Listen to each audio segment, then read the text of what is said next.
Hi guys, in my last video I showed you my language learning books, and in this video I'm just going to continue and show you my fiction books that I own in foreign languages. Most of these I've picked up either on a holiday or in charity shops. I go to charity shops every now and then and just to see if they have new foreign language books, because it's always like a really nice surprise and I always end up finding languages that I didn't expect, which is a lot of fun. I'm going to start with my Swedish books. I know for a fact I have more than I can show you right now because I have a couple at university and some are in boxes in the attic, but I'll just show you what I have here. So the first one that I have here is Und Winter by Anders Björklid, and this is a original Swedish book and it is the first book in a 4-part fantasy series. I actually have the first 3 books in the series, so this is just the first one.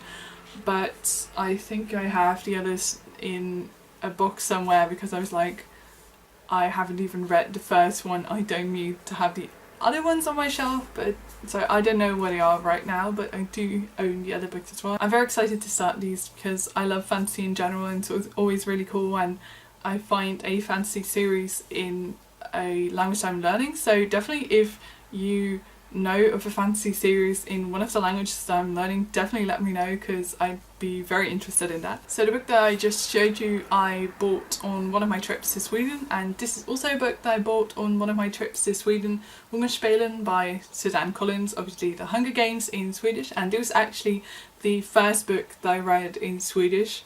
I started it while my level was still very poor, so it was very demotivating at the beginning, but and I think I actually stopped and started over at some point, but eventually I read the whole book and it was very satisfying to have read like a complete novel for the first time in Swedish. The second book that I read in Swedish was Genom dina ögon, The Host in English by Stephanie Meyer, and this was also probably a very poor choice in like a foreign language book to read when you're still learning, like when you haven't been learning for that long, because this is like 600 pages and it was kind of a chore at some point. You can really see that's kind of beat up because I really took it with me everywhere, but still it took so long to finish this one. But again, when I actually did finish this one, I was so proud of myself.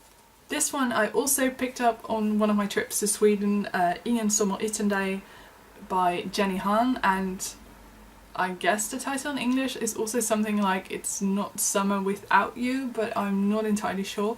But this is actually, the second book in a series, which I didn't know at the time. I'm probably still going to read it because it's young adults, which I do like to read, and it's in Swedish, but yeah, it's kind of annoying that it's not the first book, but like I've looked it up on Goodreads, and to be honest, it's also not really a series that I'm super interested in, so I don't think I'll pick up the first book before I read this one. I'm just gonna try and see if I can read this one on its own. This one I picked up at a charity shop, Arthur with Korsvägen, Arthur at Crossroads by Kevin Crossley Holland. I already read this one, really enjoyed it, and this was actually a book that I read as a kid and I really liked it, so I was really happy to find this one at a charity shop in Swedish because I was already somewhat familiar with the story, and we have the Dutch translation at home, so it's like if I don't really understand it I can just read the Dutch and Swedish book side by side, but that wasn't really necessary. It was quite easy to follow and really enjoyable. I was going to say that those were all the Swedish books that I have with me here, but I actually realised I have 2 more.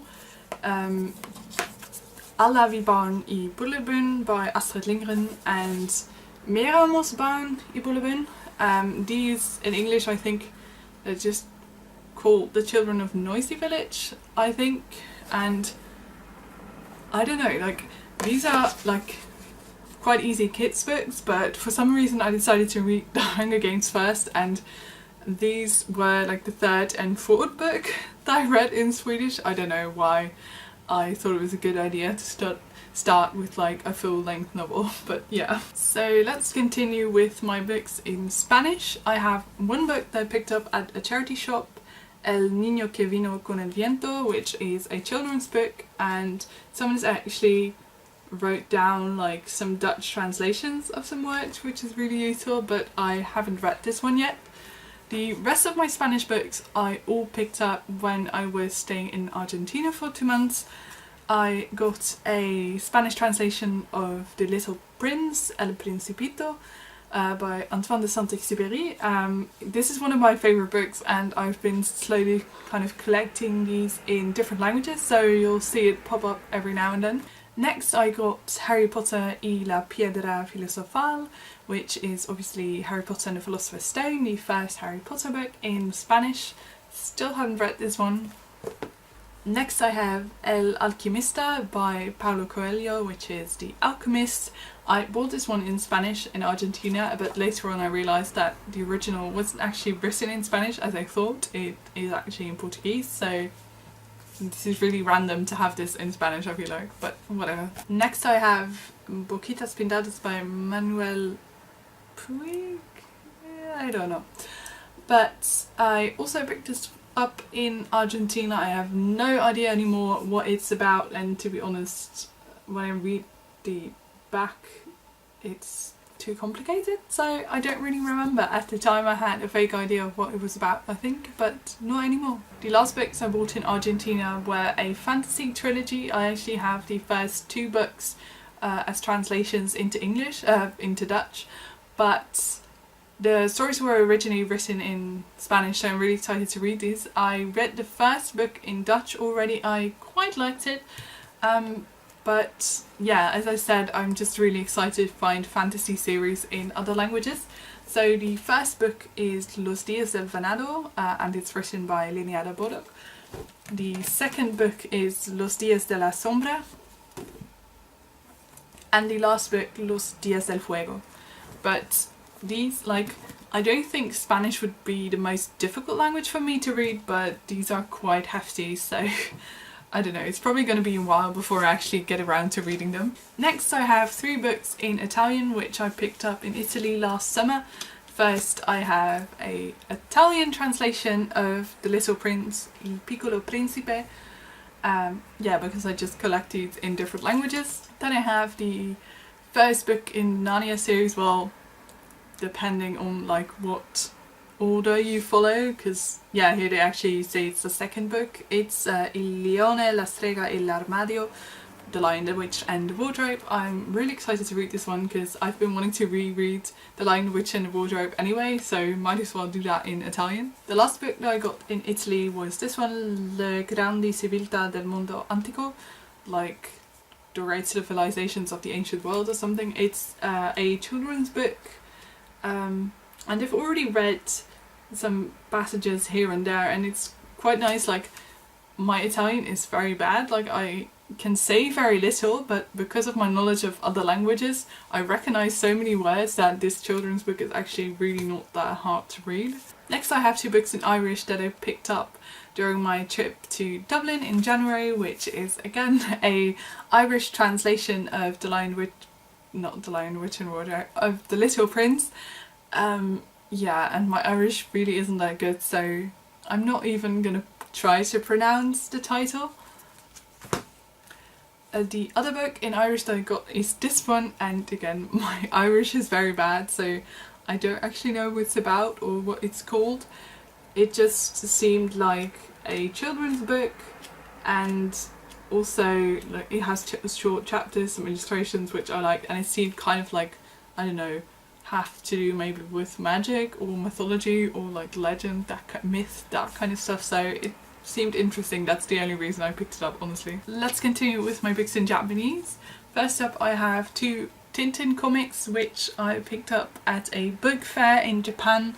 I think this one in English is called The Secret of the Unicorn, and this one, I'm not entirely sure. Either it's called Bianca Castafiore or that's just the name of the main character. I'm not entirely sure. I've never read this one myself in another language, but I have read this one in Dutch, and this was always my favourite Tintin comic as a kid.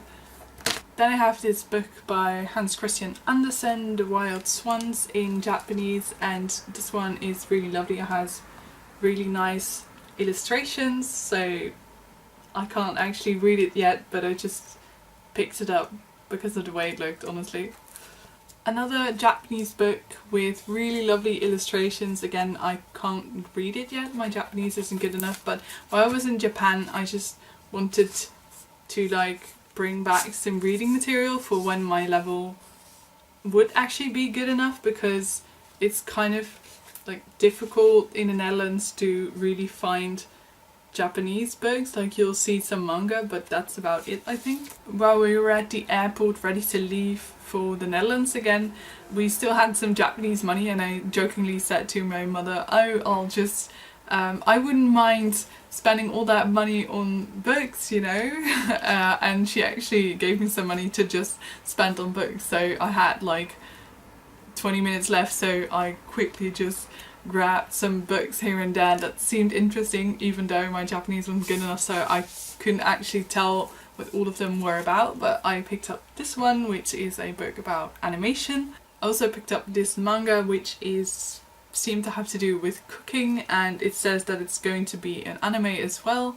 I also picked up this manga, again because of the way it looked, and this one as well. This one is also a manga that I bought during my trip to Japan. I didn't actually buy it at the airport, I already bought it earlier. It's the first volume of Death Note, and I also bought the first volume of A Silent Voice, which is a manga that I've read the first two volumes of in English, but this is a Japanese, well, I wouldn't say translation, but this is actually the original, so I'm guessing that this is probably going to be the first book that I'm going to read in Japanese, because I've actually read the book in English already, so I'm familiar with the story and I own a copy, so I can always like compare the two at full translation. This is a book that I picked up at a charity shop. It's the only time I came across a Japanese book there, so I had no clue what the book was about, but I was just like, oh my god, that's Japanese, I need that, and I just brought it home with me. And again, of course, on my trip to Japan I picked up a Japanese translation of The Little Prince. And the last book in Japanese that I have is this one, Super Maiden Wars, which I got from my friend Elisa, who got it for free somewhere. So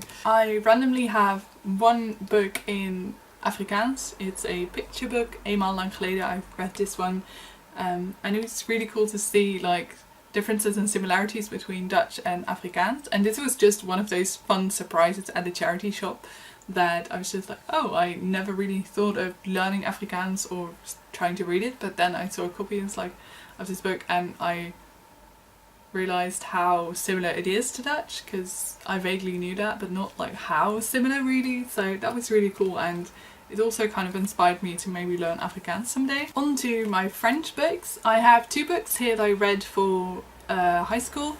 One of them is The Little Prince, Le Petit Prince, by Antoine de Saint-Exupéry, and actually when I read this in high school I really didn't like it because my French was just very bad. I didn't understand a word of it, but once I started to read a Dutch translation on the side, it became so much more enjoyable, and also I finally started to see like the beauty of the story, and now it's actually one of my all-time favourite stories. I also read this one, Le Grand Mion by Alain Fournier, and honestly I wrote a report on it but I really can't remember much about it, so I want to reread it at some point. I picked this one up at a French supermarket at some point while we were in France. It's Nous et Moi, No and Me I guess is just the English title, by Delphine de Vigan, and as far as I know this is a young adult novel, so I'm quite excited to read it, but I also feel like my French isn't good enough yet to read this, to be honest. The last book that I read in French was this Tintin comic, L'Étoile Mystérieuse. I guess that translates to The Mysterious Star, but I don't think that's the English title. I'm not sure what it's called in English, but yeah, I read this one last year during the summer while we were in Italy, and I really liked Tintin comics, and it was just fun to have like a short read in French. Next I have a bunch of Disney books I picked up at a charity shop, Milan 101 Dalmatians, I guess is also the English title, I don't know. The Aristocats. Oh, I always forget. I guess Sleeping Beauty? I always mix up like Cinderella and Sleeping Beauty, and yeah, the title sounds like Sleeping Beauty, and oh, this is Cinderella. it seems so obvious actually, but yeah, I just picked these up because they were really cheap. It was French reading material, and I've read only Cinderella, I think. So I still have some material left, and these stories are actually what I like. It's just that they're very simple, very easy, and that's about my level of French right now, to be honest. The last French book that I have is Ernest et Célestine au Musée by Gabrielle Vincent, which is a picture book, and it again has really lovely illustrations, and it's just about like this bear and mouse that have a visit to the museum. It's just really cute, and it's not very complicated, which I like. So we're almost there. I just have my German books left. I have this YA time travel fantasy, Rubin Rhodes by Kerstin Gier. I keep saying that I want to read this very soon, but I still haven't read this. I have had this for quite a few years now. I am really excited to read it, but it's also kind of intimidating, and I really want to like read it during a period when I actually have the time to read this, because it's quite a big book, and I feel like because it's fantasy I'm probably gonna have to look up more and it's gonna be more difficult, so I really want to take my time for it.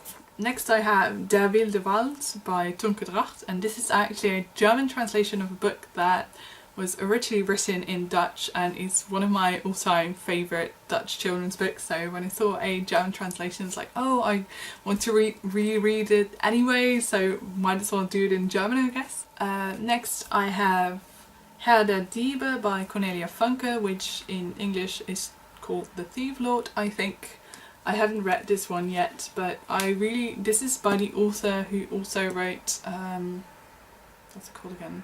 Inkheart, and I really like that book, so I was really excited to read more by her. Speaking of Inkheart, I actually have the third book in the series here in German, Tintentod, also by Cornelia Funke, obviously, but when I picked this up I didn't realise that it was the third book. I actually thought it was the second book, because I only have read the first book in Dutch, so I really want to read this, but I should read the second book first, so yeah. I'm gonna try to find the second book hopefully in German as well, because I'd love to have the whole series in German. Next I have Die Leiden des jungen Werther by Johann Wolfgang von Goethe, which honestly I don't know actually what it's about. I just know that it's very famous, and I picked it up at a charity shop, but it's like, I feel like this, if I'm reading in German, I feel like this is something I should have read, but I actually still don't know what it's about. And the last book I have in German is Der Drache mit den 7 Köpfen, Die Dragon with the 7 Heads, Geschichte zu Michaeli, St. Martin und Nikolaus. What like the back says that it's kind of a book of stories for autumn time, with about Michael, St. Martin, St. Nikolaus, yeah, just legends and stories, also by the Brothers Grimm, so it just sounds like fun reads for autumn, and it's nice that it's like separate stories, so I can just read a story every now and then and just don't have to read the full book all at once. So yeah, these are all the fiction books I own in foreign languages. If you have some recommendations for books that were originally written in some of the languages I'm learning, I'd love to hear them. Please do leave them in the comments, and maybe I'll see you in my next video. Bye!